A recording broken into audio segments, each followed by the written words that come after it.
Bang.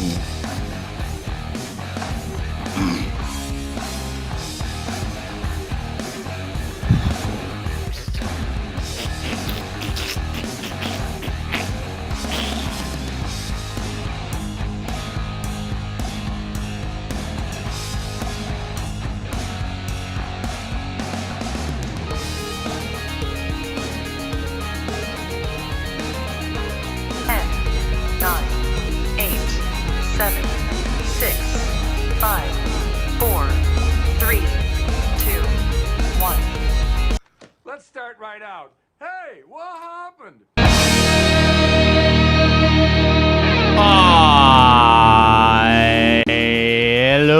Hello, everybody. Hello. Welcome to Monday. Nice to be back. Took a few days off last week because a couple of us took some time off, so I figured why not take my first 2 or 3 days off in a row in like 6 years. It's worth it. But we're back, and we got lots to get to today. Really appreciate everybody being here and joining us this afternoon. We've got Lachlan Cross. We've got Darren Pfeiffer. We've got James Fiore all lined up, ready to go. Good to see you, boys. Nice to see you. Good to have you back. It's good to be back. I missed you guys. Even you, James. Yeah. No, don't do that. You just gave yourself a world of trouble, Lachlan. As he shovels in a bacon and egg cheddar sandwich or a roast. No, this is Arby's. I was thinking during the intro, Arby's. I was thinking that if it turned out that Arby's actually negated the vaccine, Lachlan would probably have to get the vaccine again. You know, look at this guy eat. I have to get the vaccine again. I have to get because I can't travel because I got the loser vax on the front end. So where do you want to got travel? AstraZeneca, they won't recognize it in some countries. So if I want to go see my Caribbean daughter, countries. they're saying some European countries too. So if they do offer a second Pfizer, like a third booster Pfizer, the wife and I are going to go get it just in case we end up. I don't give two shits about the U.S. I don't know if I'll ever go back to the U.S. Hey. Yeah, I don't either. I'm just being honest. No, I don't. I feel the exact same way. It's like anytime someone says, "Hey, no, I wouldn't go either. It's like a dystopia break out at any moment. Like it's a little weird there. Yeah. Well, I was watching what was happening in Oregon this weekend, where the Proud Boys and Antifa got in like a big fight and started shooting at each other this weekend. Did you see that? You guys see that? I'm like, to kill, and I'm like, there's like no point in going down to the United States for anything. Like that's happening on the streets of Portland. It's like the fucking Wild West down there right now. And in California, where you are, Darren, you got possibly the governor getting recalled, and you got like an alt-right Republican governor that might swoop in there. It's a mess. Fucking United States is a mess. Bonzi there. Bonzarelli. If that wasn't our first clue, right? Like he loves it there too. Like everything that happens in the United States. He called me on the weekend. Darren, we're just ignoring you, Darren. Yeah. Bonzi chose to go there and drive around. Yeah. That should tell us everything we need to know about the United States of America. Sorry, he called you on the weekend. What happened? Yeah, he called me on the weekend and he's like, I love it. I love it down here so much. And I'm like, why do you love being down there? He's like, dude, they have a pop that's 4 liters. I said, what? He goes, yeah, it's like a 6-gallon pop. It's like fucking unbelievable. It's like a Uber jug of Coke. And I'm like, how big is it? They call it a big gulp. It's called a big gulp. No, it comes, you know how we have a 2-liter up here? It's as big as they get. You guys have like a 10-gallon drum of Coke that's available at Costco, apparently. Well, I do know you can get. I know you can get 3 liters, which are really big. They're pretty big. Why do people like pops? Why do people like soda so much? I don't get it. What the fuck is it about I don't soda? know. I don't get that. I'll never understand. I have no idea. People either go to one way. They go either sweet or they go to savory. And when you go sweet, you go hard over. Yeah. Well, it probably explains why everybody in the United States weighs I don't know like how anybody could drink pounds. 48 pop a week. It makes no sense. Says the guy who drinks 48 beer a week. Yeah. and a strict diet of Arby's. How stupid is that? I bet Well, at you least he's that solving his Arby's. At least the beer solves his problems. You know, the I soda's bet not you gonna that be Arby's Hey, that you thank just you, ate is James. probably healthier for you than to eat 28 beers too. By the way, Can I say something about? I mean, I should not be commenting at all about what people consume. We've established that multiple times. We've just reinforced it with today's podcast, where I'm drinking a Bud Light and I have a second Arby's, which I will crush very shortly because it was 2 for $9 today. You could die right on the podcast one day. Like just No, because of this. listen, it's all about balance, James. yeah. So Like, don't James, lose your balance if by Locke- sitting. If Locke dies on the podcast, imagine how huge. Just this remain podcast sitting is so gonna that be. your Massive. balance and So- equilibrium is better. You know. But I got to tell you, I think our next sort of we're dealing with the smoking thing, but I mean the next sort of cultural attack is going to be on sugar. Sugar is fucking poison. Yeah. It really is, and the amount we consume in our food is out of hand. If you tried to get rid of sugar in your diet, it would be impossible if you just ate normally. Like trying to eat clean is wildly difficult. And honestly, man, I think in 10, 15, 20, 30 years, we're going to look back on like my daughter. Like, and I have this conversation with all the time. She's constantly walking around with some kind of a sugar coffee drink.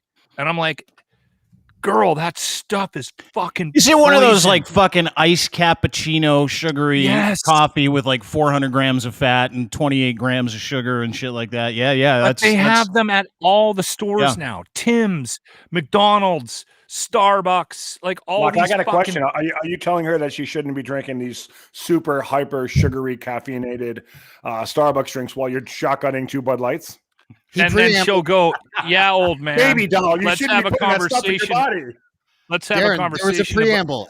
Anytime you hear Lachlan preamble about I'm not one to really throw stones and I do this and that, whatever's coming next, hypocrisy right away. I'm aware.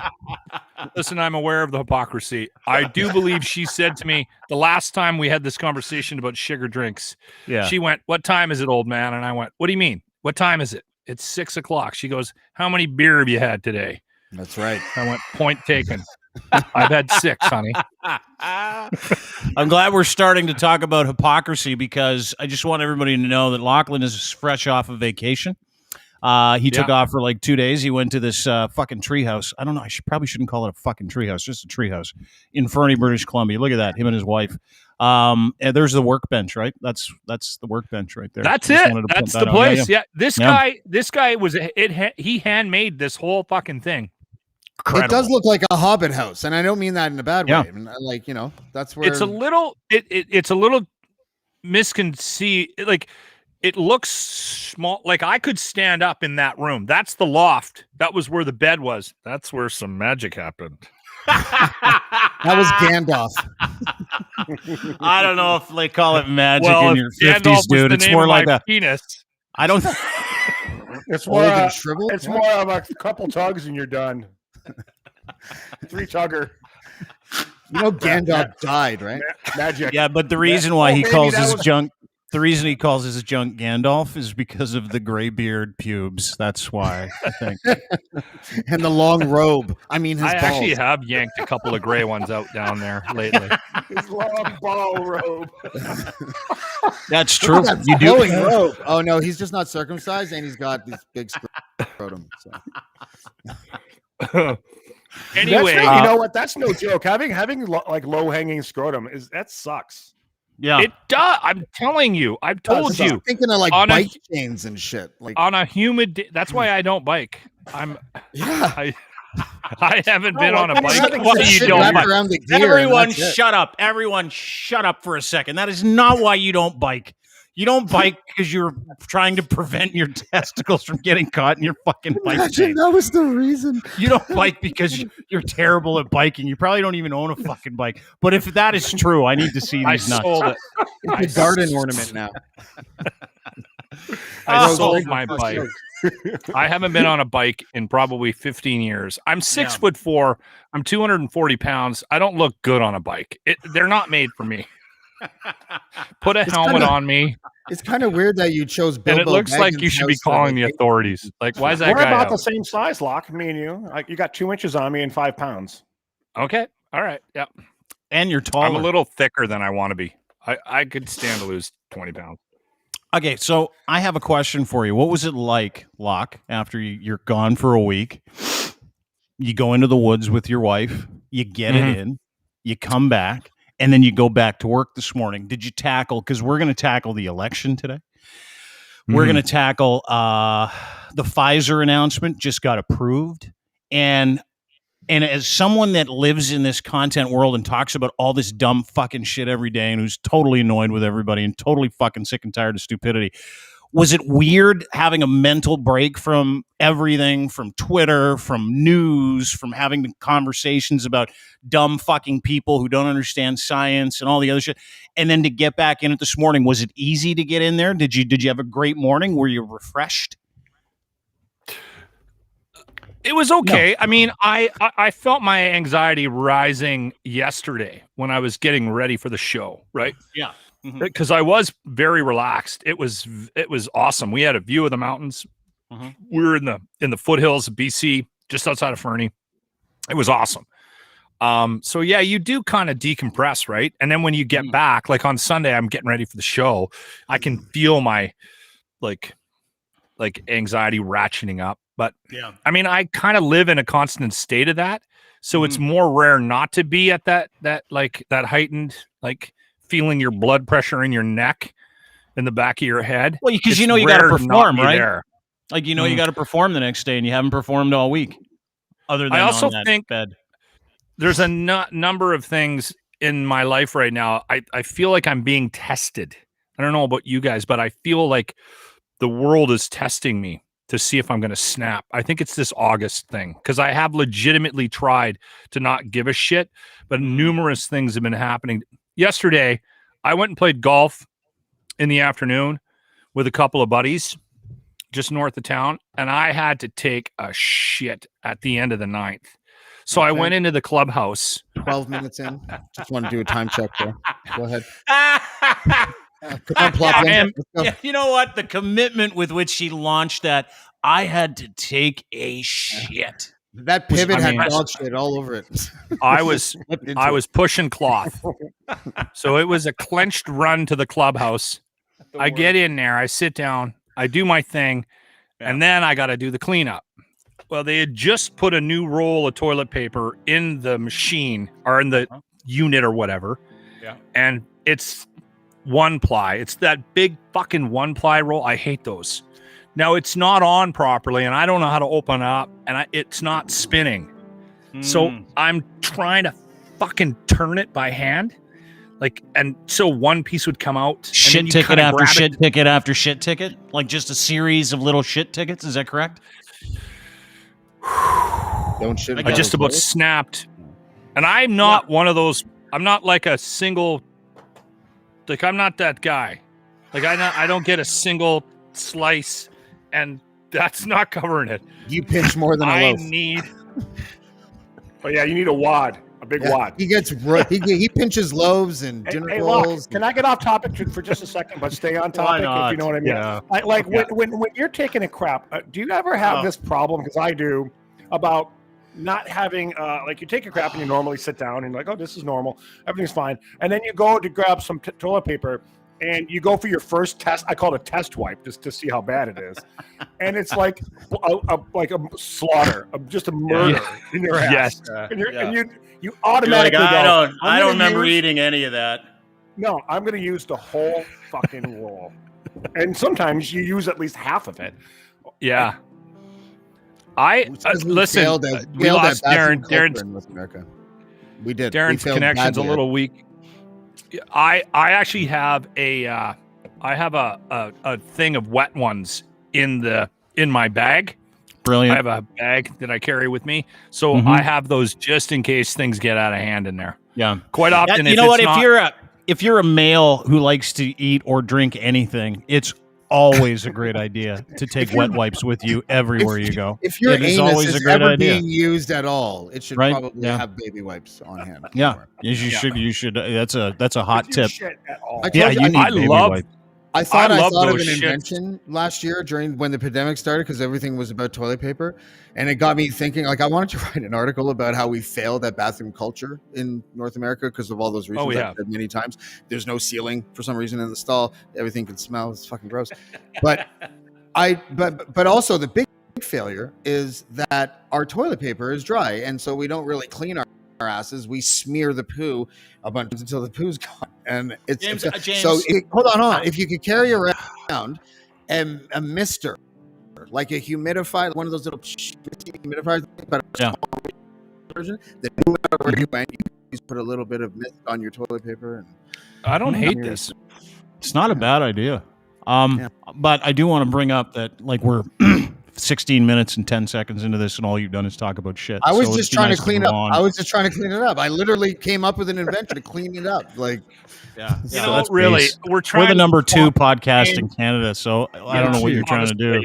Now we have integrity to shit. Yeah, we're number 3 now. Sorry, we've gone backward. By the way, it's like being relegated in soccer. I checked the time at 12 minutes. Speaking of integrity, can I read you the email complaint we got today? Yeah, please. Yeah. Is it election related? Because we got a lot of election stuff, so it'll be a good springboard into the liberal disaster, which is election 44. Yes, before we start with Locke, yes, James, go ahead. I just want to know, is it this podcast or your radio show that you're talking about right now? The radio show. Oh, okay. So it's a complaint about what something I said this morning. You guys will find it entertaining, and it's a great segue into a conversation from poo to elections. So I won't say Alexis' last name, but I will say that I believe that she may have just been introduced to the show this morning by maybe a new boyfriend on the drive-in. For those who don't know, Lachlan Cross is the host of a show called The Locker Room on 95.7 Cruise FM in Edmonton. Go ahead, Locke. This morning, Lachlan Cross was spreading false news about the Canadian election. He called it the Quebec election multiple times. He claimed votes in Alberta don't count, and he presents an obvious bias towards the Conservative Party of Canada, which, by the way, is bullshit, because the entire impetus of the conversation we had this morning that she's complaining about is that I am fucking struggling with who to vote for. Right. Because I want the dick that's in there out, but I don't feel like I can vote for the Aaron O'Toole party. I can't wrap my head around a party that has people that believe in conversion therapy. Anyway, so he claims votes in Alberta don't count, and he presents an obvious bias towards the Conservative Party of Canada. I don't believe Mr. Cross has any journalistic training. If he did, I would understand the issue with presenting completely biased fabrications about our electoral system and its problems. So there you go. I did ask the boss if I could respond, and he will not let me. He won't let you. Rare, because generally he lets me. Which he's not. He really probably enjoy. Doesn't want you to respond because he knows that how you respond traditionally, and you and I have talked about how we responded to complaints, how you still do. Mine was usually with a phone call to the complainant. Where I said, thanks a lot, appreciate the information, we'll try and do better. And if that person said not good enough, it was always ended the same way. You can go fuck yourself then. And that usually caused more problems for the company than me just saying, then take it up with someone else. But I'll tell you what, the kind of satisfaction that I got from telling complete morons to go fuck themselves is going to last me my entire lifetime. Right? Like, it really is. Will. And those people will be like, I remember one time Dean Blundell called me and told me to go fuck myself. I'm like, well done. That's awesome. We had a great memory. We created a great memory where I told you to go fuck yourself. And I lived for it. But it's probably good that you're not allowed to complain. However, did you pay attention to the election this weekend? Did you pay attention to the federal election this weekend? Want to bring up a couple of things because it was a fucking disaster last week. The start of this election was a fucking disaster for the Liberal Party. And I did some research on some polls. You got 33% for Trudeau. You got 31% approval for O'Toole. And then you got 21% for Jagmeet, who I actually thought did a great job last week, as did Aaron O'Toole, even though the idea of voting for either one of those two mooks doesn't do anything for me, like nothing. So I've had to kind of look at it from a different lens, which is, okay, that's a good word. Let's try and enjoy the schadenfreude involved in this election. And I thoroughly have. Over the last week and a half, I have watched Chrystia Freeland, dressed in what appears to be ill-fitting pajamas, lose her fucking mind in front of her constituency office. I have watched Justin Trudeau act like a complete fucking lunatic on stage, screaming about how evil the fucking conservatives are. I've watched Aaron O'Toole plot generously, continue to have a good demeanor and kind of just talk about issues. But it has been an unequivocal fucking disaster for the Liberal Party. And one of the things that happened yesterday, and this was like fucking all world, is the Liberal Party put out, as you can see, some manipulated video. Now, this manipulated video is of Aaron O'Toole, the Conservative leader, having an interview with this young lady where he answers her questions about private health care, if it's something that he believes in that could work with universal health care. He said, yes, I do, and it could work with universal health care, but, you know, universal health care is our number one priority in Canada. So they took all that shit out and just made him look like he was a complete and total fucking healthcare degenerate. So what Twitter did yesterday afternoon is, after the Deputy Prime Minister, Chrystia Freeland, put this manipulated video out, which was manipulated by the Liberal Communications Department on purpose to make O'Toole look like he didn't give a shit about the health of Canadians. So Twitter put that thing on it, and the fucking world exploded today, and I loved every fucking second of it. I haven't seen any of this. You haven't seen it? Yeah, oh, me fuck. neither. It is unbelievable. Are you going to be able to? Are you going to be able to play this? Yeah. I don't even think you need to play it. I don't think you need to hear it. I can if you want. I can put it up there. But play it, because I actually haven't heard it either. I just bought it since universally everyone said that she doctored it, but I didn't actually watch it. Yeah, but it is. I'm just getting it now. It is literally one of the fucking. Do you remember all that shit that we used to see all the time with Trump, manipulated videos, like every second tweet the closer you got to the election? Yeah. They literally did that to the transparent Liberal Party. Like, I don't know what that says. I'll get the video now. But James, what is that? Like, just seeing that, what does that say to you? Just fucking screams desperation to me. Don't they all do that though? I kind of also think that it says that they're disjointed right now. Like, the chain of command, or however you want to put it, is not really being really communicative right now. They're all putting out fires, right? So there's people making independent decisions, probably. Like, I don't know. It's tough to say. There's been situations where there's been like interns that are like doing social media stuff, and it turns out that they were kind of like a one-man army spy for the other party. Yeah, it's happened a couple of times. But this, it's just sloppy. They have so much they're dealing with right now. I can't watch. Listen, I was one of those guys at the beginning when Trudeau got elected, where I was like, yeah, he's smarmy, but whatever. Let's see what he does. Now that he's been here for a long time, that smarminess is so much more. It's impacting me. It's so much more offensive, because he's campaigning as if we don't already know that he's a fucking fake idiot, like that he's just a phony, spoiled kid. His little. It's Eddie Haskell. It's like watching Eddie Haskell run for office, and it's really annoying. I can't do it anymore. I can't watch him. I can't listen to his voice. I have to run and turn off whatever it is, his voice, because I think he's lying either in his words or in the way that he's presenting them. Like, he's doing a happy tone when he's probably not giving a fuck. Like, I feel like he's just being dishonest all the time. Mm-hmm. This segment of the program brought to you by Arby's, where now for $9 you can get two beef from his signature style to Arby's is not that great of a leap. You know what I loved about that is that James literally nailed an objective political perspective on the question I asked him, and in the middle of it, you picked up your second beef and cheddar and just started fucking hammering it. I thought you were going to play a video, which would have given me some time to eat behind the scenes, and you didn't. It's like James isn't going to shut the I was trying to get you to play the video. I want a second sandwich. I got the video. Dean can ask a question. That'll give Locke a chance. I got the video. The video here. What do you got? Here's the video. This is the video as it was edited. There is, I believe, 23 seconds that has been removed, including the 23 seconds that where Aaron O'Toole says, yeah, and listen, I don't like Aaron O'Toole as a politician. I don't like the Conservative Party. So I'm just objectively looking at the fact that the fucking Liberal Party completely manipulated what he said so that they could use it as a fucking campaign launching pad. Would but here you it be is. prepared to allow provinces to experiment with real healthcare reform, including the provision of private, for-profit, and non-profit healthcare options inside of universal coverage? Yes. Now I'll elaborate a little bit more.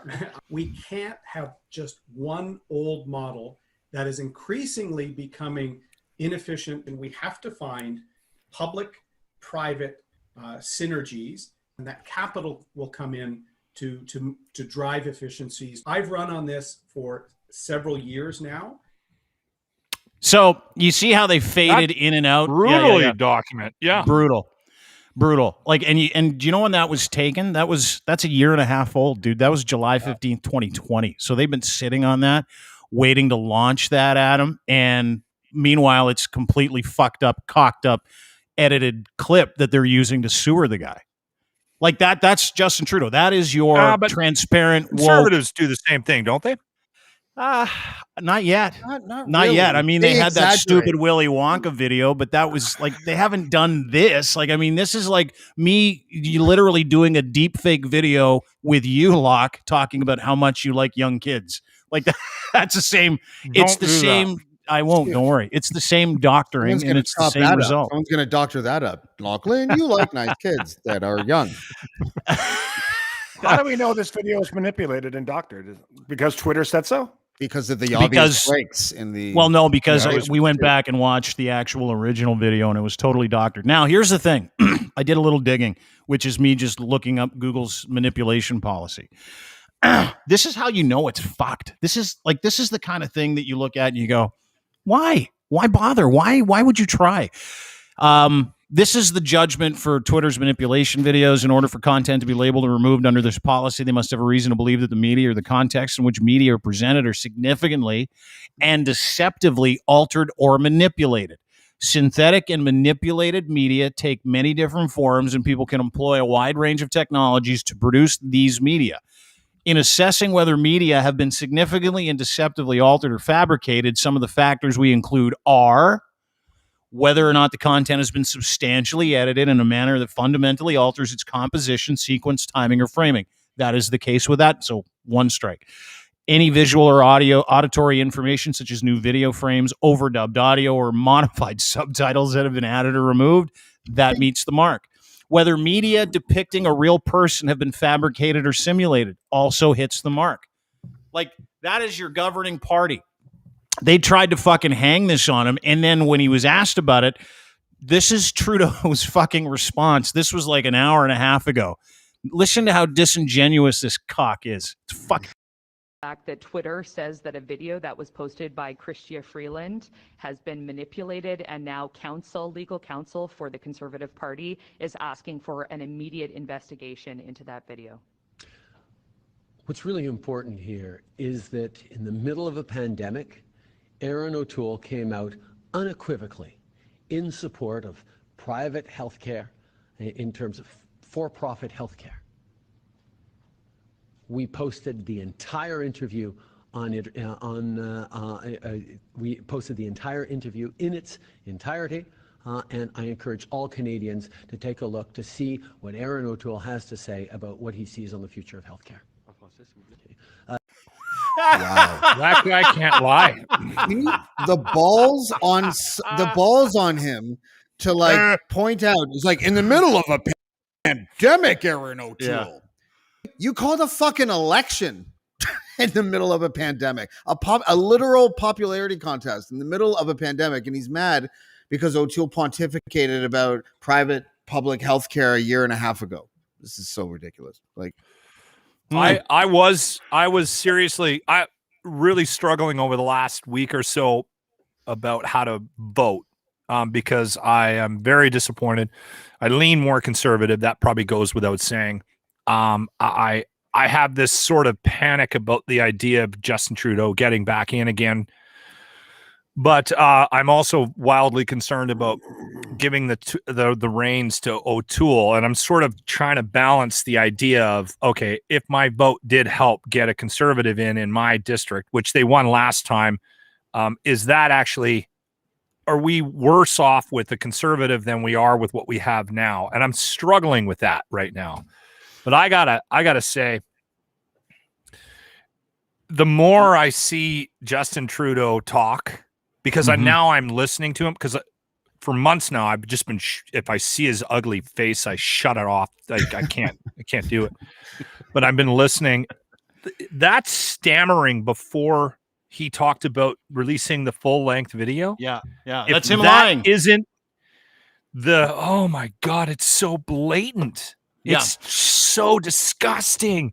What I want to do is put it up one more time, and I want you to look at the smarmy, egomaniacal, go fuck yourself grin he puts on his face after someone asks him about something he did in an election that was totally fucking illegal. It was illegal. The fact that Twitter says that a video that was posted by Chrystia Freeland has been manipulated, and now legal counsel for the Conservative Party is asking for an immediate investigation. And he pivots immediately. Watch this. What's really important here is that in the middle of the pandemic, Aaron O'Toole came out. So let's stop you there. What's really important here is to not answer that question at all, because it could put me in legal jeopardy, and I'm already getting my fucking face punched in the polls.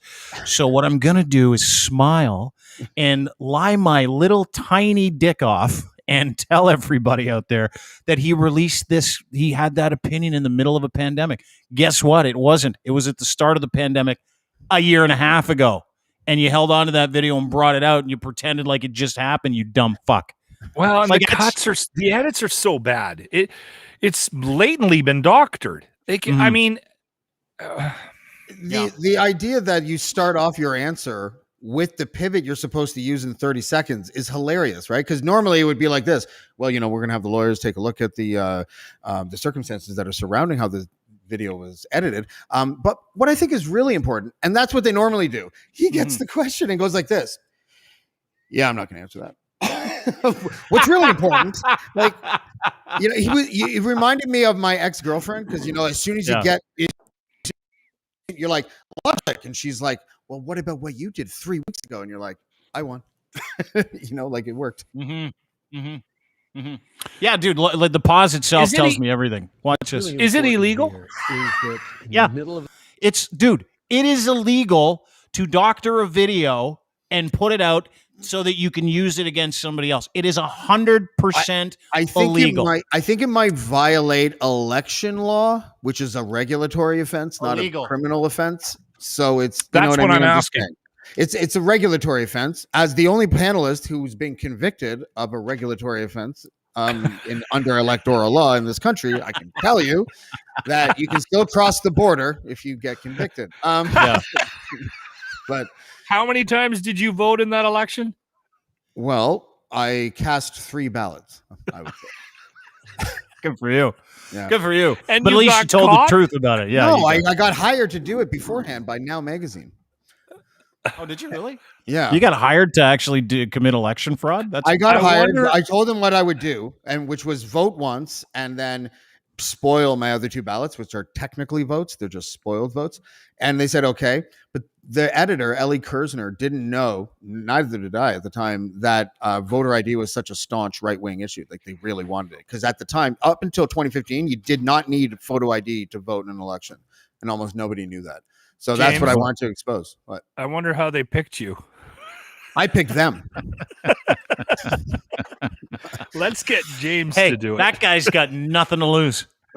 The point was that the editor didn't come in and represent me in court, right? Because she was like, shit, we're a left-wing magazine, and this is a right-wing issue. So you got sold down the river.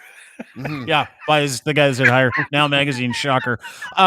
That led to so it wasn't just Trudeau's manipulated video shit, but like I want you to watch this, because James, you had a great tweet about like listen, vaccine or not, whether or not you want the vaccine, and we'll get into the Pfizer approval, whether or not you want to get vaccinated or not, but this dude literally is weaponizing vaccines in the middle of his stupid fucking election that doesn't need to happen. And I'd love your thoughts on this because, Locke, I know you hate this guy as much as I do because of his smug, egomaniacal, lying fucking ass, but you have to watch him in this literally a 15-second clip trying to hang the collar of anti-vaxxer on conservatives and also treat people who haven't been vaccinated for anything like absolute dog shit. This is fucking crazy. You deserve better. You deserve a government that's going to continue to say, get vaccinated. And you know what? If you don't want to get vaccinated, that's your choice. But don't think you can get on a plane or a train besides vaccinated people and put them at risk. We need to be strong in the decisions we're taking going forward, and we need to put people first, which we have always done. And I'll be honest, you know, like I do, there's lots of people out there who don't agree with that. And the reality is, that's okay.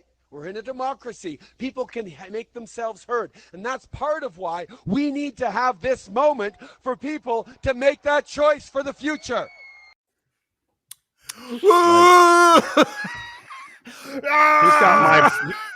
He's got my vote. I'm voting for It's really flying dangerous. into Canada. I'm going to vote for leader Trudeau. to talk. Can we still be friends if I do that, guys? What? If I fly into Canada and vote for Trudeau? You can vote, eh? Can you vote because you got a Canadian passport? I can. So Now, as an American wonder, from can the you vote outside in- looking in, do you look at that and go, if I was in Canada, I wouldn't vote for that guy? No, the reason why I like Trudeau is because he's really handsome. Number one. He's got great hair. Number two. Standard. Yeah. Yes, he gaslights, but what politician doesn't? Come on. Let's just call a spade a spade. Gaslighted his own civilians. That was a Trump I don't care style. what side in Canada you lean on, you gaslight. American presidents gaslight. It just happens. It's just something that just kind of happens. Yeah. What I don't kind of like him is he panders a little too much. He panders to a lot of different people, and he dresses up in all this garb, and he like does all this dumb shit, and it's like, dude, it just looks like pandering to me. But on that specific he's not sincere. On that specific clip, what he did is he othered an entire, like a massive group of people in this country and made it seem like they were lepers. Like he didn't. If you want to come sit beside the vaccinated, I'm sorry, you dirty little unvaccinated. Like that's what it came off like, and it was. Yeah. I couldn't believe I was listening to it because that's a Trumpism. That is exactly what Trump would do at a rally. On the other side. It's funny you say that, James. He did that at a rally over the weekend, and he got booed. He did. No, he talked about the vaccine. The wrong people, probably. Because we're not. Yeah. It's like, we're get not the vaccine and it works. They know it is triple. They weren't offended at the othering. I can assure you. They were fine with the ostracization of people, but like you could hear. All right, he's gone again. Yellow. If it doesn't work, you'll be the first to know. Trust me. Like typical Trump crap. But there was audible boos in the audience. Yeah, because there's a certain segment of the society that doesn't want anything to do with these fucking vaccines. Like a certain segment of society. And you know it's weird because I know that like listening to him like tell people who aren't vaccinated you're not allowed to fly, you're not allowed to go on a bus. I've never said that once. You're just licking the wind at Montana's every other week, though. I know. See, I know, but it's like I don't think that I was that much of an asshole about it. Like I think over the span of the last year and a half, when talking about people getting vaccinated, I really do believe that we've presented our case. We all have different opinions on passports and all that shit, and I get it, and I don't care. Like it doesn't fucking bug me because I'm doing me, and my kids are doing them, and everybody's safe. We're all double vaccinated. Not a big deal. But when I want someone to do something for me, like if I wanted the world to get vaccinated and I really meant it, I wouldn't ostracize the 20% of the country I want to vote for me in that situation. Like I'm not running for office, so I can call, critical anti-vaxxers total fucking lunatics and assholes, right? He is. Like he literally alienated there goes that anybody who had any hesitancy at all. Yeah, there goes I'm the okay for your podcast. They're like, unclick. I'm okay, Dean. I'm okay with what he said because he's taking a firm. He's still sleazy as hell, and he's not believable. And I think pandering is an excellent description of what he does. Darren mentioned that, but the thing is, I think we're at a point now where leaders do need to take a stand one way or the other. Either you're for the rights and freedoms of people, regardless of if it's medical or free speech, or you have a plan to move forward and you're going to make people get vaccinated or they can't do A, B, C. And the fact that he kind of took a firm stance on it, I think we have to be fair to him for such a wishy-washy guy. I think we have to give him some credit for that. He realizes he's probably not going to get that vote anyway.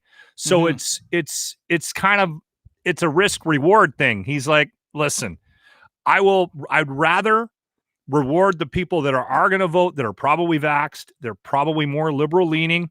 Fuck off if you're not. And I can actually take that stance. We kind of got to give him credit for that because I shit on him all the time. I agree with his stance. That's the thing, is that I don't disagree with his stance on vaccines. You should know that by now. I think everybody should know that by now, that we're very pro-vaccine. We're very pro-science. At least I am pro-common sense. And there's lots of different ways that all the information in and around the subject kind of comes out. That guy is trying to get people to vote for him. Right. And the tone that he used and that aggressive, like, did you see him in the middle of the clip after he said, "Won't be sitting next to you"? He was like this. He said, what? If you play the clip again, as soon as he goes like this, well, you know what? Everything that came after that was an improvised pile of shit, like all of it. Yeah. Like it was here. And I know that you guys agree with the overall sort of sentiment. I kind of don't. I don't know. You told me, Dean, I think before we went on air, that because I'm AstraZeneca, Pfizer, that my efficacy is really high. That's enough for me to not give a fuck if anyone wears a mask or not. It's enough for me. Like, and that's kind of where I'm at, James. Yeah. I'm at the same point, and that's that. I had a major, a turning point with this whole Alberta strategy, which was, I think they reached a point where they went, all right, I don't know if our numbers are going to get that much. They're not going to be much higher than they are now. So let's just open up and fuck them all. Like, you're on your own, dicks. And I honestly, I'm at that point. I'm still there, even though Alberta kind of went, oh, everyone freaked out. They're opening up. It's going to be another May. But it is a pandemic of the unvaccinated. The ones that are unvaccinated are getting the sickest. People who are vaccinated are still catching COVID. We know all this stuff, spreading it. But what I'm saying is that this is why this guy is such a fucking idiot. This is why Justin Trudeau's a fucking moron. Is that we all know these things and we accept these things to be truth, right? The science involved, vaccines work, efficacy. We get it. We get all that stuff. O'Toole and Jagmeet are staying away from vaccination as an issue. Like, I'm just talking about election protocol now. I'm not talking about the right or the wrong thing to do. But if you're in an election and you want people to vote for you, you don't chastise 20% of the fucking population. Well, Dan, unless you know for a fact they're not going to vote for you.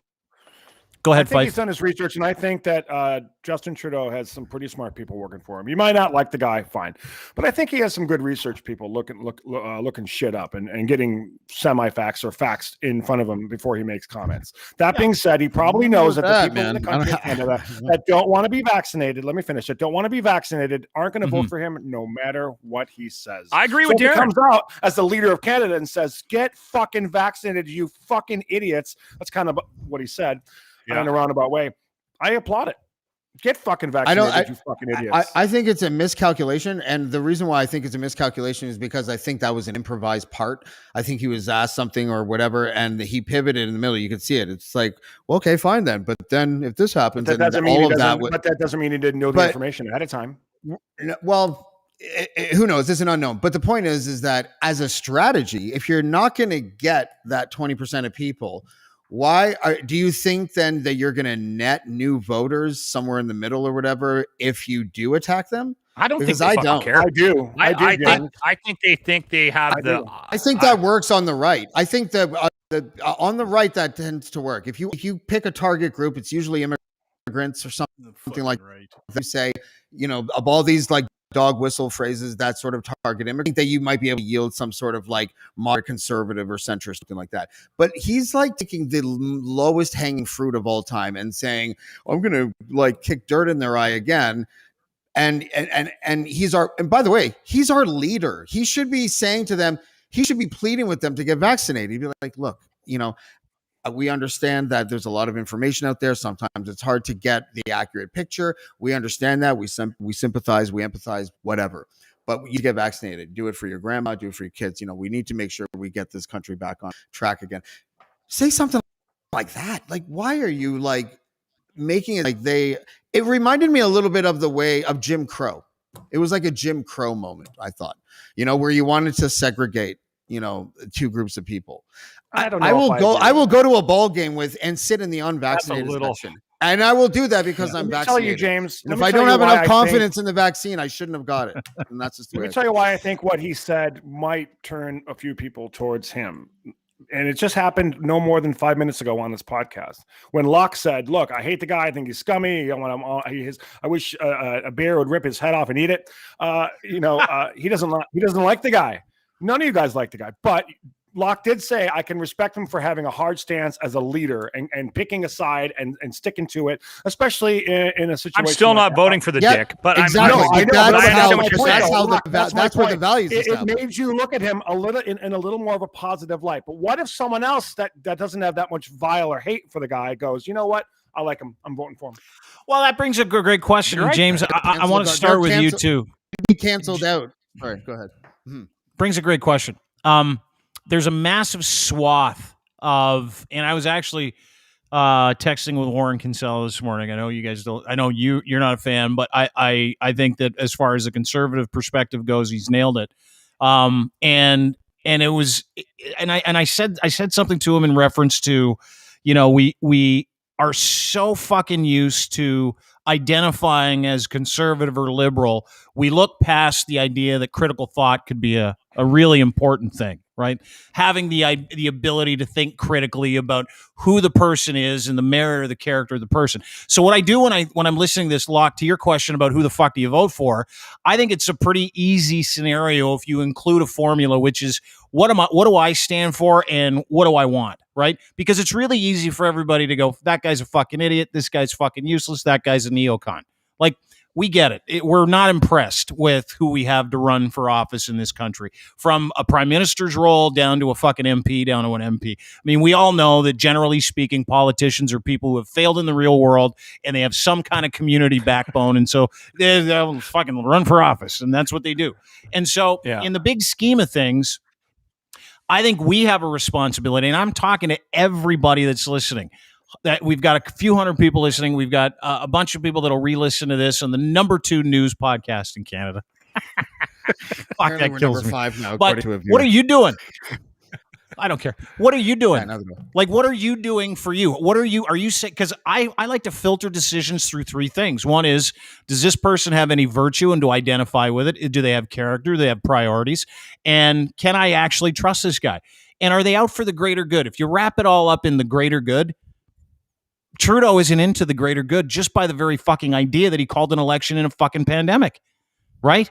Like, we all know. And so that's why it's really easy to enjoy watching him fail. And I got to wonder, James, and this is just a quick question. Tell me this. We talk about center left, and I fucking hate left and right. Can't stand people that identify with either one of those 2 words. So you can fucking shampoo my crotch if you do. But as I understand it, there's a massive swath of people that by default would vote for Justin Trudeau because they identify as center left, but they're also sick and tired of the glad handing and the grandstanding and the egocentric bullshit. There's a massive part of a voting public that is ready to say, you know what? Kind of what happened with Trump, 4 or 5 years ago. Fuck it. I'm going to vote in the biggest fucking loser I can find. Or fuck it, I'm going to take my vote elsewhere. And for me, when I watch and I run those things through merit, and I run my decision through virtue and character, I love the weak jug meathead. I really do. And I identify with a lot of the different social aspects of what he says. Do I think he's ready to be the prime minister? No. So there's a fucking massive drawback. Aaron O'Toole, do I want him to be our prime minister? Not really. Do I believe that he's the governor of a party full of fucking racist rednecks? Absolutely I do. So now I'm down to Trudeau. Can I trust a guy that acts like that on stage and lies his dick off and puts out manipulated videos to try and change the narrative or trying to sewer his political opponent? Not that it hasn't happened for 100 years, because it has. But like, this is, you have to be able to figure out what it is that speaks to you and what your virtues and what your characters are. And then you're going to be able to figure out who you're going to fucking vote for. Because as it sits now, all parties in Canada are unelectable, and they have leaders of those parties who are equally unelectable to me. I agree. So that takes a lot of the power of what you're saying.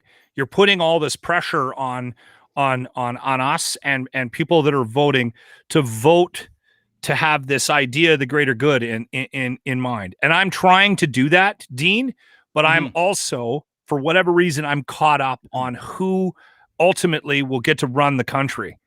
And I'm disturbed by the prospect of all of them. I did that vote compass thing on the weekend, just more out of curiosity, because I am very frustrated about where I'm at and what's happening. And I can't make up my mind of what I want to do. Do I spoil my ballot? Do I do a protest vote?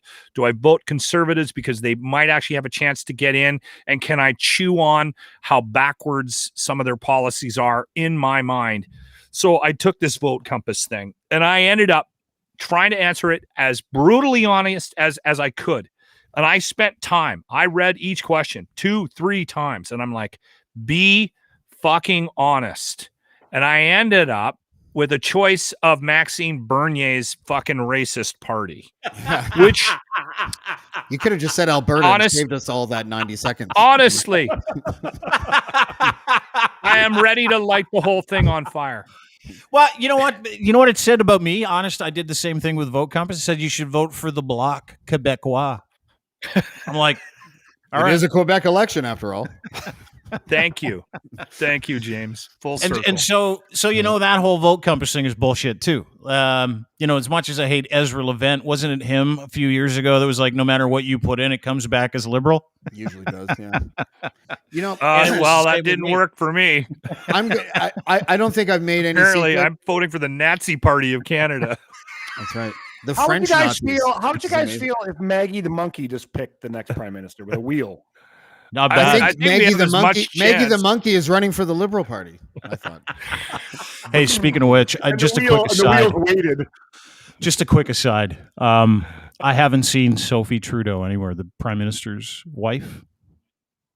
I have it on very good authority they're not together, and I've got 2 different scenarios about why. Not worth talking about. But I have an idea as to why she's not being used. I could probably figure one of them out. Is she hanging out with the former Governor General? Because that would be really Don't Locke. Don't do it. Don't do it, Locke. Don't do it. Don't is do she it. Pretty? Is she, I don't remember. Is she pretty? She. Look at his face. Look how red he is now. What's her name? Let it out, brother. Jesus. Sophie. She's prettier than the one he met in the hotel room on the weekend. Trudeau? So this is Sophie Trudeau. 3 years ago, before the last election, where they're like, you got to hide her. She's useless. Like, her white Oprah she's moment. So fucking embarrassing. This is her this is the Prime Minister's wife. Yeah, there you go. Whoa, she's a pretty lady. This is the Prime Minister's wife, Sophie Trudeau. Which happens hang when you on. don't get a regular dose of the sausage. Yeah, I get it. Look at that love. So anyway, listen. This is Sophie Trudeau 3 years ago at a Martin Luther King fundraiser, who just decided, yeah, it's fucking hilarious. Who just decided to break into a. Where's his hands on her ass? Totally new for us. We didn't see that 4 years ago. Totally cool. Shouldn't you be hard right now, honey?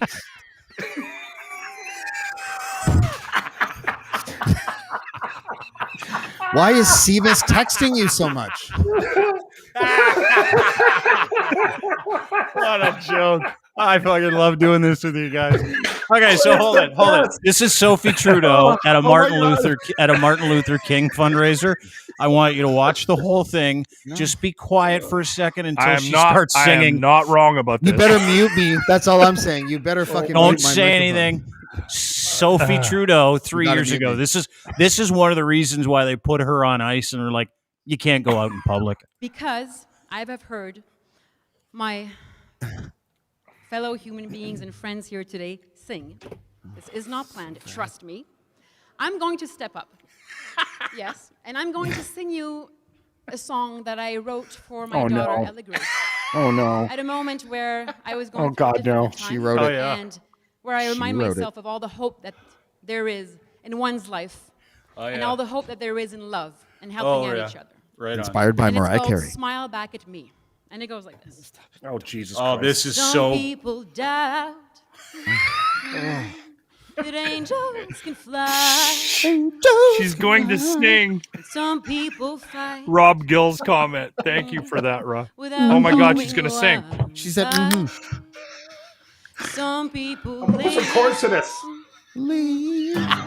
Yeah, there's no bridge either. I'll ruin it for you. Some people live. Stop, Darren. Stop. But not quite. Mute him. And I know Mute that me. good will prevail. Wait. And I could conquer the world with all the love that I feel.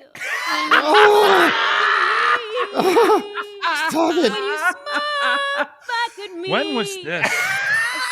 When was this? Was this recent? The day that we will say I feel bad for her. 3 years ago. nothing will take away what's between you and me.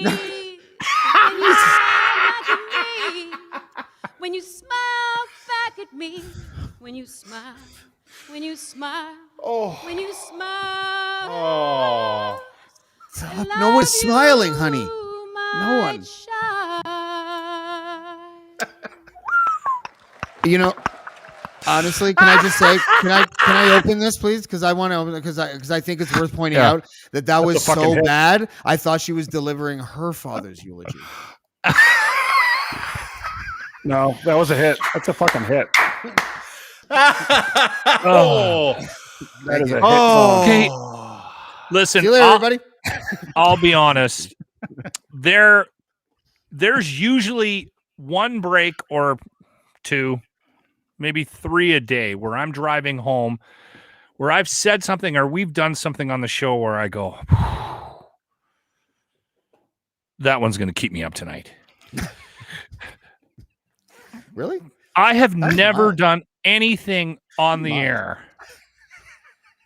that makes me like I'm sick to my stomach. Because of the singing?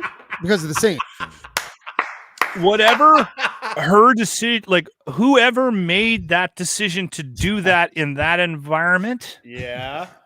And if she did it on her own, I get then why they iced her. Like that was. Can songs awful. Get stuck in your head if they're that off key? Can they, or do they have to be like? Do they have to follow a melody?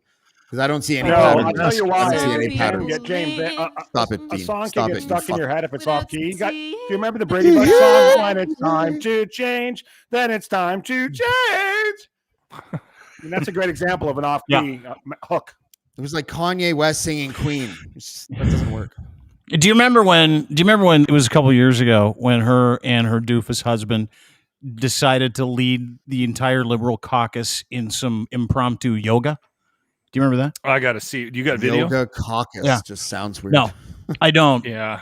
I don't, but it was very similar caucus, to this. Sophie has seen this the last 5-6 years too, probably. No, but not quite. Hold on, I thought you said there'd be caucus here. James. It's not that bad. I think Sophie wants to start her own. I thought you said there'd be caucus here, and there. Well, we're with just the doing Idris, yoga. what was that guy's? That Idris Albus guy, that yoga actor guy. Do you remember him? Idris. Yeah, Idris Elba. Remember she got COVID from him, and then so there's Idris, and then there's that song when her little vibrato attempts. I think she would start a caucus, and it would be called Big Black. I know that good will prevail. Caucus. And I can conquer the world. This is awful. It's painful. I can't even laugh at this. I like it. I'm gonna sign her. You should. I'm gonna put this out on my label. I have a feeling in the next 36 days she might actually need a gig. No, she'll be fine. She'll write a book. Whoa.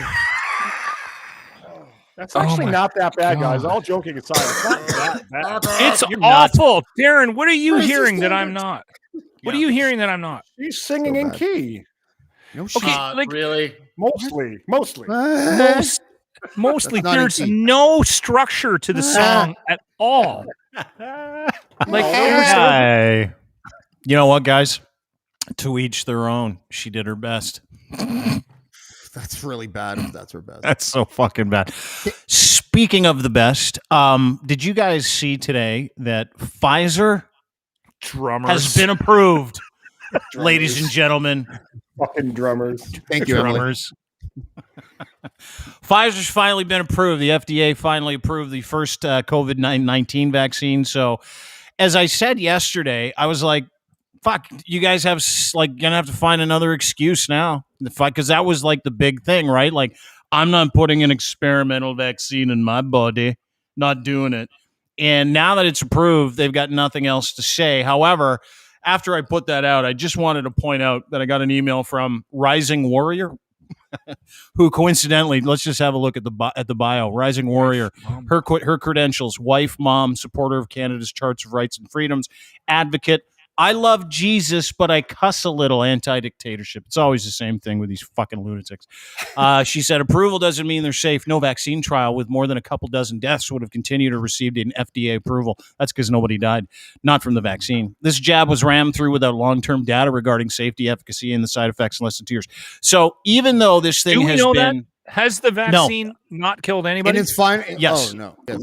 It has killed people. Yeah, we do know. Like a small I do believe it killed like 100 people in America, like 70 some people, I think. But so I think there is. Like, last I heard was 75 or something. But the virus didn't kill the person. The pre-existing conditions that they had with the virus killed them. That's fair, Dean. But it's worth saying that. I mean, let's say you had an allergic reaction to the vaccine and you died. That is a pre-existing condition.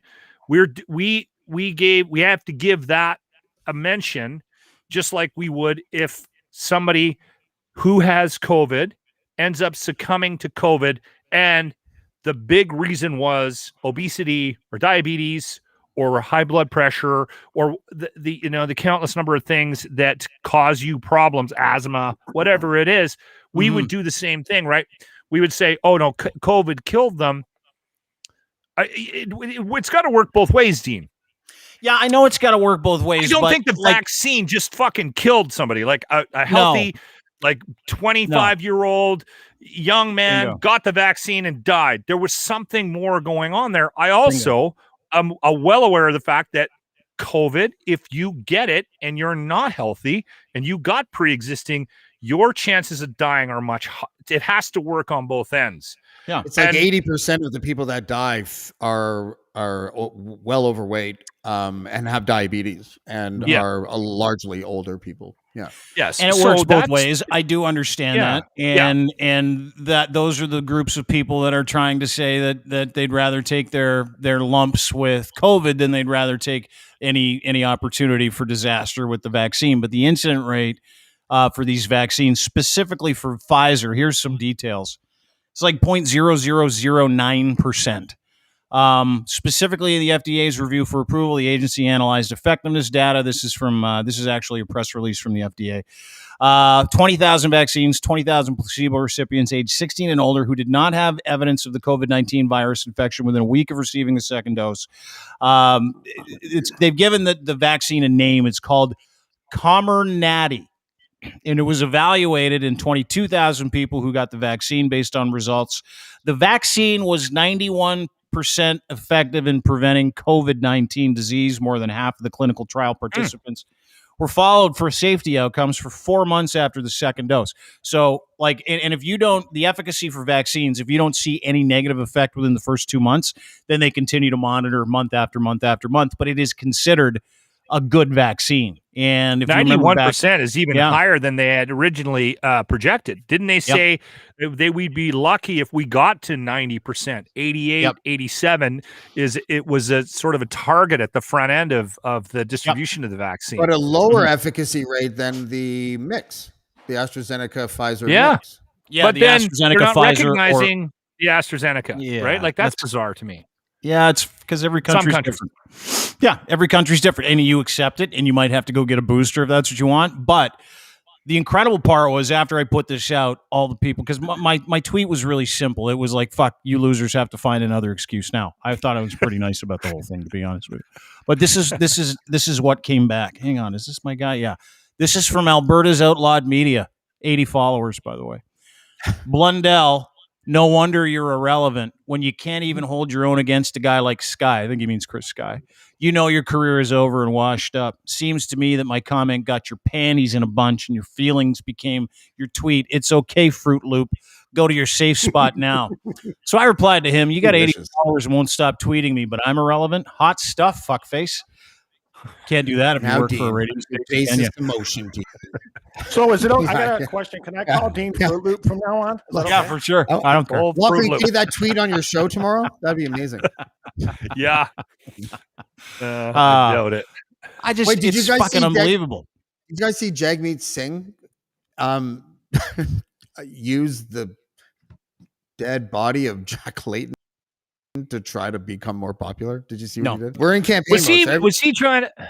Well, was he trying to recover from maybe not giving Jack as much due on the anniversary of his death as maybe he should have? Because there was some criticism there. I thought this was just sort of a response to that.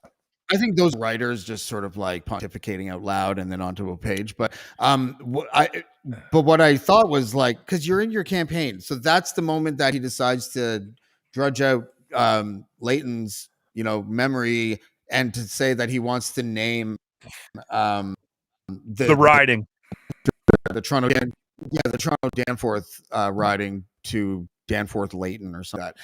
And on so many levels, I was like, I don't think this was a smart thing to do. Like, first of all, you're like, it does look like you're using his corpse as a prop in a way, right? And like, it looked a little like almost kind of desperate. It's like everyone loved Jack Layton riding after Layton. Like it was, I don't know. It didn't seem very sophisticated, but then it was like a existential, like political version of Weekend at Bernie's to me, like because he kept on, he had the backdrop of all the "we love Jack" talk, and he's just like chanting the Jack energy. I don't know. It didn't work for me, and I thought the TikTok stuff. I still think the TikTok stuff is ridiculous. I think it's awesome. You know what? While you're hating on Jug Meat for his TikTok, we have this. Oh, wait. Fuck up. Get out of here. But saying he actually compared himself and his to the history of Indigenous people in a tweet. He's like, I know what it's like to be judged like this, that, and then went into a bunch of Indigenous stuff. And I thought that was a little cheap as well. I would say that he probably does. Dude, I would say that he probably knows what it's like to be marginalized as a brown man. I would say he probably understands that. Was like their experience. No, I don't think it's the same. Dean, that we can take that song that Sophie sang and use that as the intro for the show from now on? No, there's absolutely no way we can do that. Instead of that hard rock number that you got on there, just swap them out.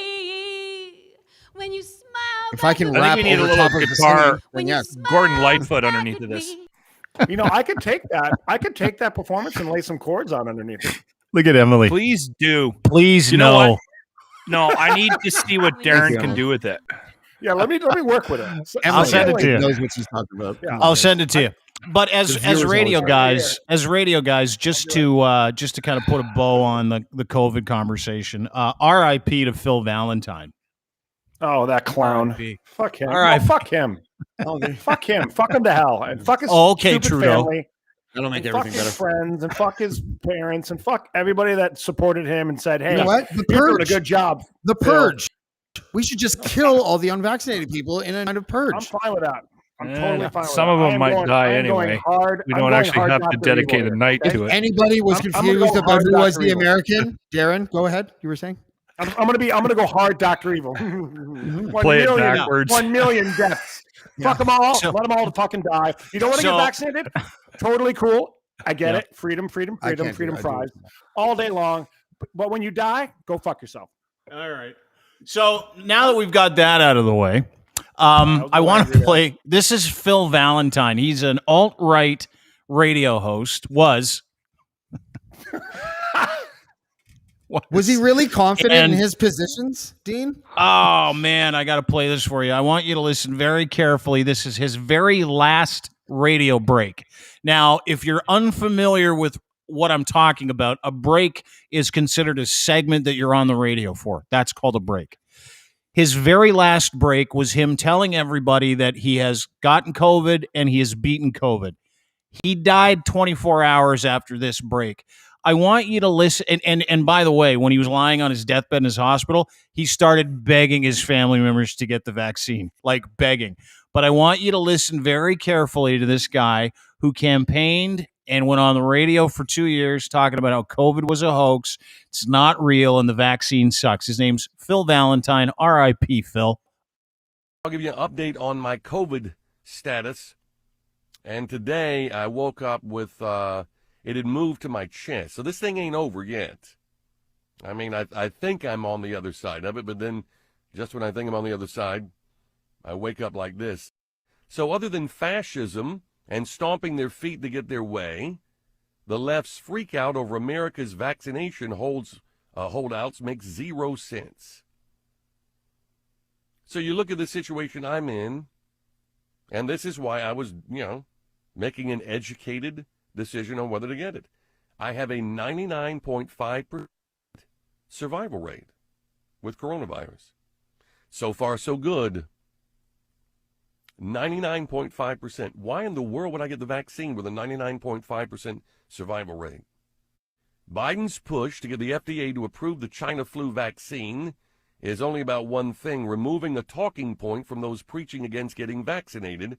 The other question I have is, now that I've had it, I'm immune. Why am I not treated like I'm immune? Like I put stuff on Facebook yesterday. Well, I put something up today too. And I took I got my COVID-19 vaccine that the CD put out there that you can post on social media, and I marked through vaccine, and I said, doing my patriotic duty for natural herd immunity. I got my COVID-19. Quick timeout. We'll be back right after this. Not so much. Never came back. Yeah. Fuck 'em. Eye on America, Darren. As an American, and I love that you're in America, and we can do Eye on America. You are literally getting fisted with this Delta COVID variant, and people still aren't maxing up. I understand why you would have no sympathy for that guy. But, like, how many people are still walking around after listening to that going, yeah, righteous dude, didn't get vaccinated, died with pride? Like, how many? No one treaded on him. I don't have an exact number, but I know that there are people that are hard stanced, meaning no matter what is told to them, no matter what vaccine gets approved by whatever, no matter what the president says or Donald Trump or anybody for that matter, friends, family, no matter who dies, they're not getting it. Those are hardline people that are hard over. As you move the needle more towards vaccination, I think situations like this Valentine fella and other people like Trump coming out recently and saying, get the vaccine, although he says it with a shit-eating grin on his face, he still says it. I think the needle's going to move more and more, but there are people that are entrenched, and no matter what, they're not getting it, and that's just the end of the subject. Forget it. And it breaks my heart, but it also makes me angry. That's why I said fuck that guy and fuck him and fuck everybody that doesn't get it, because you can get it and die. And it's I mean, this.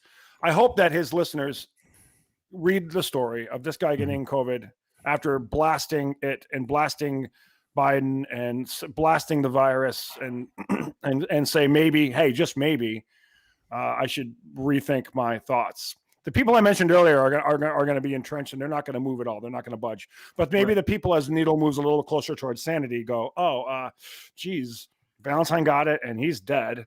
So maybe I should reconsider this. So I'm hoping that it spills. Do you think into that people's do you think that brains. does have an impact? I do.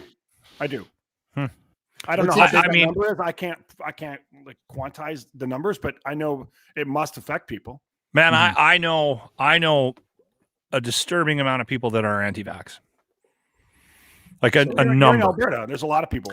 I don't think I don't know if it's an Alberta thing, man. I don't think it's a U.S. thing. I think not even a right wing thing. No, it's not. I live in a hot spot right now in Ontario. I live in Killaloe, but it's right beside Barry's Bay. That's where I work. And we're considered a hot spot right now, not because of the number of cases, but because of the percentage. And we have two problems. One is that we have a lot of hippies. And the left-wing version of Vaxxer is like the Robert Kennedy kind of left-wingers. Or the granola, homeopathic, naturopath, yoga instructors, that kind of thing. Mm-hmm. And then the right, in our writing, we have fundamentalist Catholics that are just not getting their kids vaccinated. They don't believe in the mask. They don't believe in social distancing. They don't believe in the vaccine. So we have these two groups, which is kind of interesting. Wacky bastards. Yeah, like and it's weird because they, it's gotten worse. When I work at the library, like when people come in that don't have a mask on, before it was like you got the odd political person, but they would retreat pretty quickly, and then that was it. Most people with medical conditions don't actually leave the mask at home; they wear it anyways, which is interesting. It's usually the people with a political pre-existing condition that will put up a fight. But there's more of them now. There's more religious. Mm-hmm. I'm seeing a lot more religious people talking about not wearing masks. Mm-hmm. This lady who's actually she was a nun. She works at this place called Madonna House, and they all wear these gigantic crucifixes around their neck when they go shopping and stuff. And she came in and she Kyled my boss and called her Hitler because my boss was like, "Can't come in with the mask on. I'll get your book for you though." And she gave her the Hitler salute and called her Hitler. I've never seen that before. So it's neat. Like it's weird seeing the difference, the diversity among anti-vaxxers isn't talked about enough. I don't think. And that's why I think it's not an Alberta thing, and I don't think it's just a U.S. thing. And I'm surprised by some of the people that I know that are like, I am not getting this, right? Like. I bet you there's a higher percentage in some parts of North America in certain areas, but I'm continuously amazed at, and that's why I wonder if even if guys start dying in front of them, like what would it take? Like I got a buddy Panter, we call him Weird Jason, and we talk about him on the air all the time, and he's just like he's not getting the fucking vax, and he's got not a healthy dude at all. He's drinks too much and he's got high blood pressure. And I've told him, that'll take care of that. I'm like, you're going to fucking die. And I told him, I said, I'm not sure how much sympathy I'll have for you. You're talking about America, Dean. And in America, the needle is moving. I know a few people that are entrenched, but I know also a few people. One of them is in a band I play in. I'm not going to mention the band or the guy in the band, but he was hardline. I'm not doing it. I'm not getting a vaccine. I don't know what's in it. I don't want it to change my DNA, which is ridiculous. It doesn't change your DNA. But this person was firmly planted. And as time has gone on, and concerts and music venues and airlines and restaurants are saying you can't come in unless you're vaccinated. And now that the FDA approved the Pfizer vaccine, I talked to him this morning, and he said, I'm probably going to end up doing it. I don't want to do it. The core of me doesn't want to do it, but I think for me and my wife, I think we're gonna do it. So this is an intelligent guy. He's a smart guy, and he's realizing the wave is. I wonder how many of those people that were waiting for full approval of this vaccine, and if you haven't heard, Pfizer already approved the vaccine today. It's all approved. How many of those people that when we would say, "Hey guys, go get vaccinated," that tweet back. Or on Facebook, Dr. Facebook, I call it now, Dr. Facebook and Nurse Facebook. How many of these people tweet back, "I'm not putting that fucking experimental shit in my body"? And now that it's approved, I would wonder if we had a pool of 100 people that felt like that prior to approval, how many in that 100 this is going to make a difference to? I bet you, that's the number. Zero. No. Wow, I'd say about 10. Why are you so optimistic? No, dude, because my friend in my band is one of them. So I think if you put how fucking hardline was he? Was he marching? Was he CEO wasn't with a marching, black? but he was on You're moving the Facebook and he goalposts was now, on Lachlan. social media platforms, like being very opinionated about the vaccine and about COVID, Okay. and about Trump, and then now Biden. So, yeah, I think eventually, as time goes on and shit shut down, and your freedoms are limited because of your freedom, it's kind of ironic that these people are starting to move towards the sanity, middle of the meter. Crazy. I'm not getting it. Well, maybe I will. FDA approved. Okay. The needle keeps moving towards sanity. I think there's a lot of people out there like that. I think there's people like that, but I don't think it's anywhere near a quarter. I think if I'm with kind of between Locke and James, I bet it's like around 5-10%. Like I don't think that there's, because I watched it happen. Like I watched it happen today on Twitter. Some guy sent me a fucking tweet about how long it takes to come up with vaccines. He's like, it's 5 to 10 years, man. I'm still not doing it. And I'm like, are you fucking serious? They've been working on mRNA vaccines as it works with actually cancer patients, which is fucking wild if you read about it, for like 30 years. They've been developing this technology for like fucking 30 years. Since 2002, since the SARS was discovered, and they were able to map out SARS since 2002. So, that's a long time. And for some reason, nobody wants to believe that. 20 years, almost 20 years. Yeah, that's a thing, right? And I kind of get the lack of trust in big farm, but I heard an interesting argument about the lack of trust for these big corporations, and I think that has a lot to do with this anti-vax stance, right? Also, they know with America, Locke, it's the government. The people that I don't trust the U.S. government. I'm not getting their. It's a perfect storm because no one trusts the media about it. No one trusts the government about it. No one trusts big pharma. No one trusts their fucking neighbors. Like we just don't trust anyone anymore. Do you know what it comes down to, guys? I'll boil it and summarize it down to one simple word. Okay, and you let me know if you guys agree with this. Lazy. People are fucking lazy. They don't want to research anything to do with their health. They don't want to research anything. So they love ignorance. I think that's a little too boiled down. And says, "Oh, the vaccine is this," or this guy Valentine, the vaccine is that, and the government is this, and Biden fucked this up, and blah blah blah. These people, these lazy, and there's a lot of lazy people in America. A lot of people that didn't even graduate. Yeah, but aren't all these institutions making us do? It's true. Then I'm not going to get it. And if Tucker Carlson says that it's true, I trust Tucker Carlson. Just watch the videos of people at Trump rallies being interviewed by somebody. Hey, well, I trust the president implicitly. I trust Tucker Carlson. No matter what the man says, it's truth. These people believe it in their hearts. That's lazy. And stupid, really should be two words. And that exists, and that totally exists, and that's like Rachel Maddow, and is the sort of the other side of that. But I don't know if it's lazy. I think that's oversimplifying a little bit because I think what I think is happening is that all of these institutions are making us work so much harder for the actual information. Yeah, and we all have jobs and kids and shit, and we're just. Can I ask you guys a question? How are we supposed to do this? Can I ask you guys a serious question? No, a serious question. Asking you if I can ask a question isn't a serious question. It's just a question. You just wasted your fucking question. I can go as long as I want. There's no end time here. I can do whatever the fuck I want. It's one of the Fruit Loop podcast. Do whatever you want. Yeah, the Fruit Loop podcast coming at you. What? But I want to ask you. I want to ask you a question about all of this trust stuff. And I like what James said. He's like perfect fucking storm. I had a conversation with a well-known political pundit yesterday. And I said to him, it's amazing to me at the age of 48 that I finally feel like I'm politically awake, right? Like I finally feel that way. And that comes with some real fucking shitty realizations. And they're all related to this topic, which is trust. I have realized at this late stage of the game that, and specifically with this group of politicians, that they can't be trusted. They're not out for our best interest and aren't into the greater good. Not at all. They're into power. They're into increasing the power of their power centers, and I get that. Now I also don't trust mainstream media. You cannot trust Bell because they want these relationships with their politicians to work. C10 did that for me. You can't trust Rogers because they don't report the news objectively if it has anything to do with any one of their parties. I point to the Chicago Blackhawks ongoing rape investigation, which they still haven't talked about. They own City TV and a bunch of other.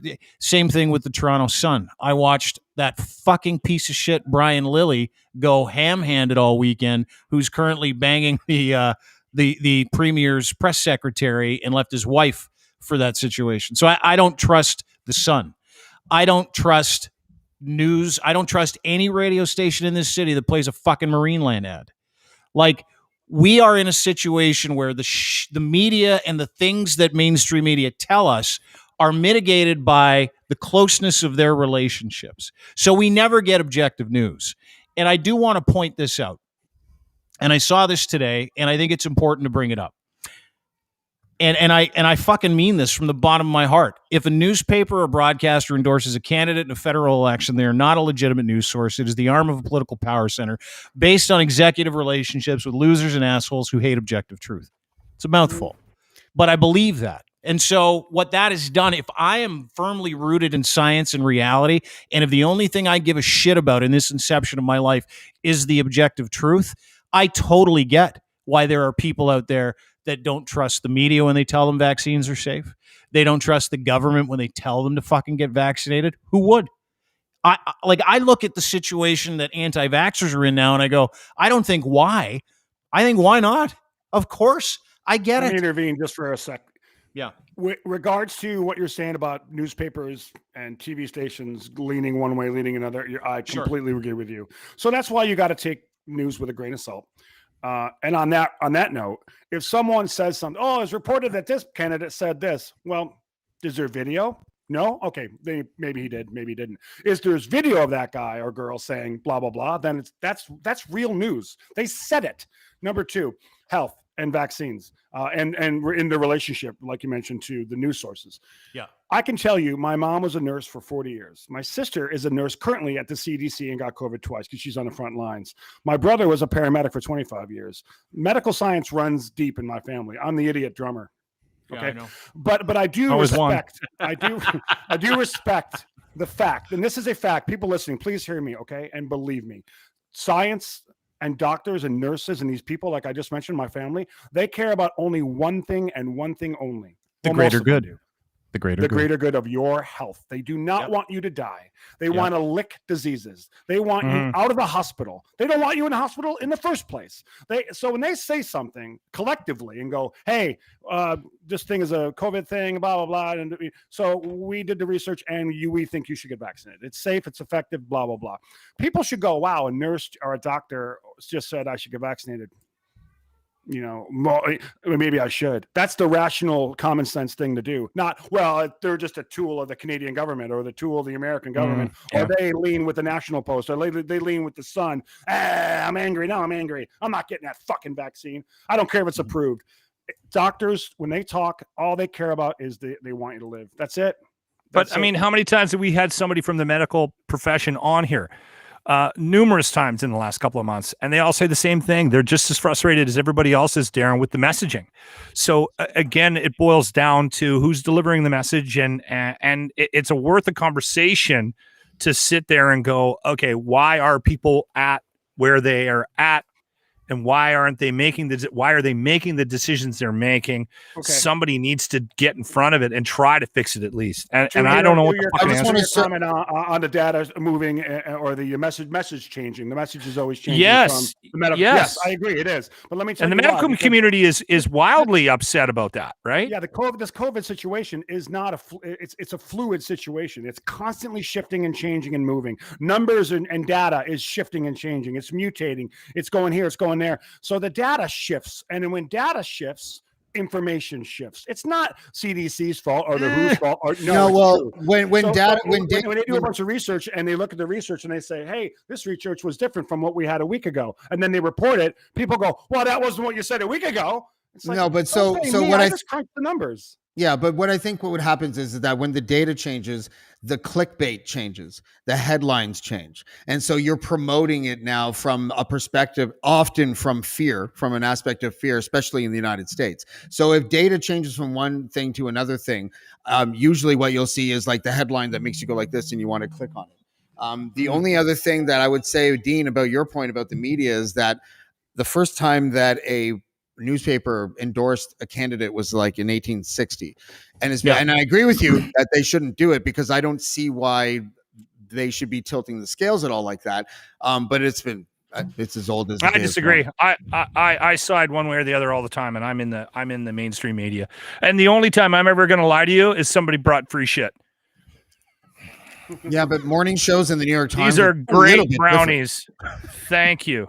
But it all feeds into more baked goods. It all feeds into the same mistrust hopper. Like when the messaging changes, and you got people like us who are all double vaxxed, and we don't trust, right? And then you consider the messaging that continues to change as variance and data changes, and it just adds to the mistrust. Even though we get it, they're like fed up, like fucking tired of all of it, as we all are. I mean, we're just a different level of fed up, and we also have a civic responsibility, I believe, to tell people the truth. And if we can be lighthearted assholes about the whole thing, go ahead. The truth thing, you just nailed it. And that's what I think is missing in the messaging and how it's been delivered, is because we live in this world now where if you've made a mistake, somehow you have to find a way of justifying the reason why you said what you said, instead of just saying, hey, listen, we really fucked up. We should have shut the borders down 2 months ago. And this is why we didn't. But the first thing out of your mouth should be, we fucked up. And you don't get that from any public authority anymore. And I think that is the reason why a lot of the medical professionals are frustrated, because yes, they're aware that it is, and Darren's right, this is a fluid situation. Data changes, and you have to be able to move, but when it does change, you're not getting the real story. You're getting some kind of justification of why, if that, of why you are where you're at now, right? If a politician had stepped up to a podium back in March 2020 and said, we've known about this now for the last couple of months, and we haven't been able to come to an agreement behind closed doors about how to handle this. That's why we are where we are at now. We fucked up. We should have locked shit down immediately, and we didn't. But now we are. And this is how we're moving forward. Wash your fucking hands, stay 6 feet away from each other, and wear a mask. And none of that might fucking save you. Some of you are going to still die, but this is what we got. We don't get that kind of honesty ever anymore. Everyone's trying to protect some mountain they're standing on. Preventative, right? And like they're trying to save themselves from it. And we see all that real-time hypocrisy too. Do you remember last year the right wing went really crazy over this, but it was hypocritical. Trudeau literally did a press conference, and then and the press conference was all centered around, if you're gonna have a barbecue, make sure there's less than 10 people. Don't go to places where there's big crowds, yada, yada. And then he literally, it might as well have been like a Naked Gun scene, because he was like, thank you. And then he walked over with 400 people and took a knee in the middle of a Black Lives Matter protest. I know. Fuck you. The hypocrisy is incredible, right? Like if you're going to look at the hypocrisy in your own life, no truth. No, and the hypocrisy is fucking unbelievable. If Bill Burr said it best. If that was a tailgate party, the media would have been like, "Oh, crazy right wingers drink beer in parking lot and super spread event and da da da." Yeah, but it was Black Lives Matter. So, Bill Burr said it best this week on Conan's podcast, and not that I listen to Conan's podcast, I saw that. I want to play this because a comedian who believes in science made more sense to me. When it came to debunking the fucking vaccine conspiracy theories. People are arguing about whether they should get vaccinated or not. Have you gotten vaccinated? Yeah. Yeah. I'm up for it, too. I'm like, if they're trying to kill me, which doesn't, that conspiracy, I love a conspiracy, doesn't make any sense. You don't think the anti-vax conspiracy lines up? That they're secretly trying to kill all of us for population control? No, because what they would do, they would be killing all what they call the sheeple. So all the people can be like, all the people that go, what are we supposed to do? Okay, they're going to kill us. Right. And then just be left with all the Fonzies with their leather jackets who don't want too cool to listen to people? Like they got a nightmare. Who's gonna dig their ditches for them? So Yes. it just doesn't make. I mean, if you want to say that they're going to come up with something to thin the herd, I will go with that. But they would never do a pointed attack on people that are going to do whatever they say. Yes, yes. They're eliminating the wrong group if this is the plan. So maybe they vaxxed us sheeple, so then they can have a second vaccine of COVID thing come out to kill all the cool people that hit a jukebox and it turns on. Absolutely genius. That's genius. It makes sense. Like if you think about it from that perspective, and as rudimentary as his thinking is, and I know it's based in humor, but fuck. Like are they targeting the only functional people in society with this? Lachlan, like, you made a similar point, months ago or something, when you were talking about how why would the New World Order want to shut down all of the businesses and not generate any tax revenue for? Well, and I also said, who wants to be stuck? Like, let's say, who wants to be stuck with all? Like, look at the crowd. I mean, remember those videos we were watching of the anti-maskers and the anti-vaxxers? Look at those fucking newts. Yeah. You'd think you would want a fucking better class of people to take over the planet. Like, it's the wrong. It just doesn't make any sense. Let's go with the wrestling fans if we want to rebuild society. Everybody, let's do it. Yeah, I loved it because it made so much fucking sense to me. Imagine interviewing them. Do you own a foam finger? Yes. Oh, good. Did you drop out of high school in the 10th grade or 11th grade? Did you ever have a rat tail hairstyle when you were like 9? Did somebody tell you to take textiles and cooking classes in high school? Did you find 10th grade really, really hard? Did you get the barber to work extra hard on your mullet during prom? Did you have an inappropriate relationship with your brother? Did you ever find your sister sexually attractive? Do you currently have boundary issues with your own nephew? Can you start a car without keys? Can you sign your name with anything other than an X? Do you consider crystal meth a form of medication? Have you memorized the hours of your local 7-Eleven? Do you look forward to unprotected mouth sex? Have you ever played the Keno? Number for 911. You played Keno. Did you forget the recipe for ice? Do you have a jar of pickled eggs in your fridge? Yeah. You're the person we're trying to save. Pork grinds. Get your pork grinds. Is your dog tied to a car that doesn't run in your yard? Because if so, you could be the leader of the United States of America. Is the leash the hand-me-down from your ex-wife? I think that's a good way to end it. No? Do you enjoy breakfast beer? Okay, now let's pump the brakes there. Fun game, guys. Rob's, are your parents cousins? Emily, oh my God, I've got pickled eggs in my fridge. This is fucking awesome. Emily's going to take over the world. Have you ever fist fought your stepfather? Fist fought? Or yeah, fought, not fucked. Okay. Fought. Put him up. Is your coffee table a milk crate? Have you ever Googled GED? Do you put smokes out in your carpet? And finally, do you regularly throw your Tim Hortons cup out of your car window? Do you have a window in your trailer with duct tape on it? Is your house on wheels, Bonzi? How much do you spend a year annually on duct tape? Rob, do you have a dedicated siphoning hose? Does your son resemble your wife's ex-husband? Were you desperately hoping that the Bush cowboy boot Crocs were real?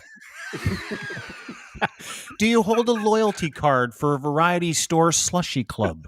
Do you listen to Lachlan Cross's morning show on Cruise FM? Hey, come on! And finally, guys, do you eat at Arby's? Yeah, there we go. Ding, ding, do you ding, have a shell of participation trophies and you're 20? That you still proudly display? Do you fantasize about your stepsister? Yes, you do. All right. Do you that's watch it for us. stepsister porn? Yeah, that's a kink. Okay, yeah. Easy, right. easy. Yeah. I don't think that horse is dead yet, guys. Let's keep kicking it. I avoid the skits at the front end. God. All right, that's it. That was fun. And if anybody says daddy, I punch out. Me too. Do you have a safe word with your mom? Do you have a flip phone? And have you heard the good news? Yeah. Do you love I Jesus? I spend a lot of time with these people, so your neighbor's Wi-Fi.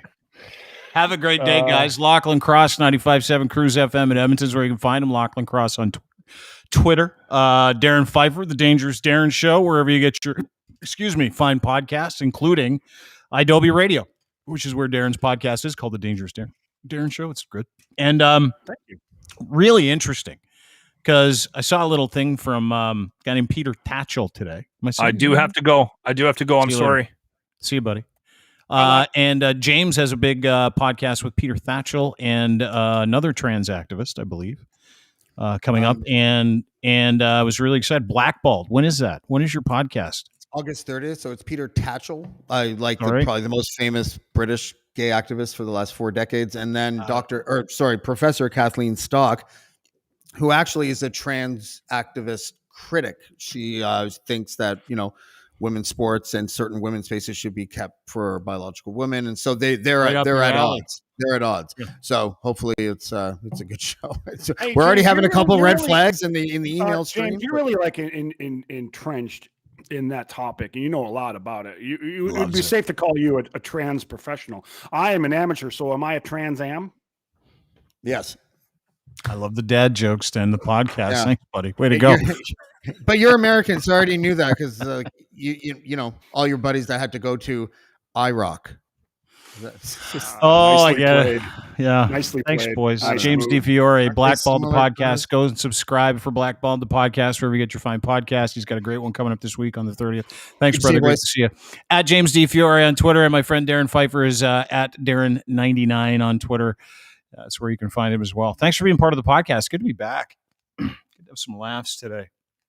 Nice to drive some content. We're content drivers. It's what we do. Drive content.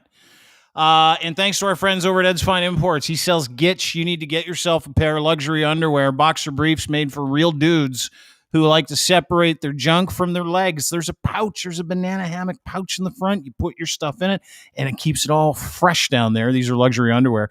Moisture-wicking fabric, durable, resistant to piling, Canadian-made.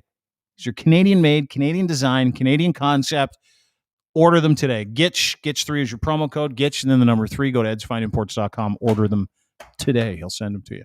Thanks to our friends over at Domination. Domination.com. DMNTN.com is the name of the AI website, and it's awesome. Content providers and people that do this kind of stuff, you need to have this in your life. It takes you no time at all to do promos, commercials, other kind of things. Bits. You like bits? You like doing bits? Hey, great bit.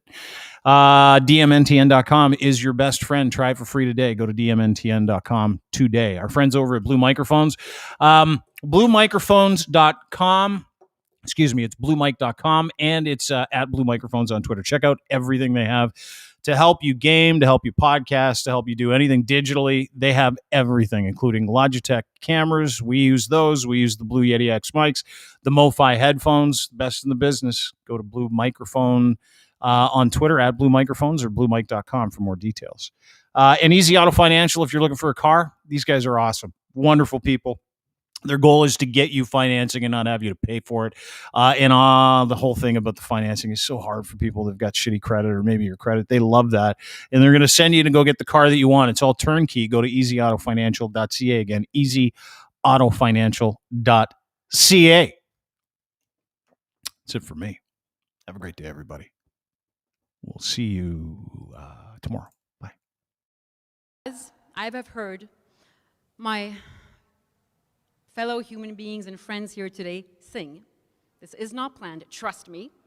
I'm going to step up. Yes, and I'm going to sing you a song that I wrote for my daughter, Ella Grace, at a moment where I was going through a difficult time and where I remind myself of all the hope that there is in one's life and all the hope that there is in love and helping out each other. And it's called Smile Back at Me. And it goes like this.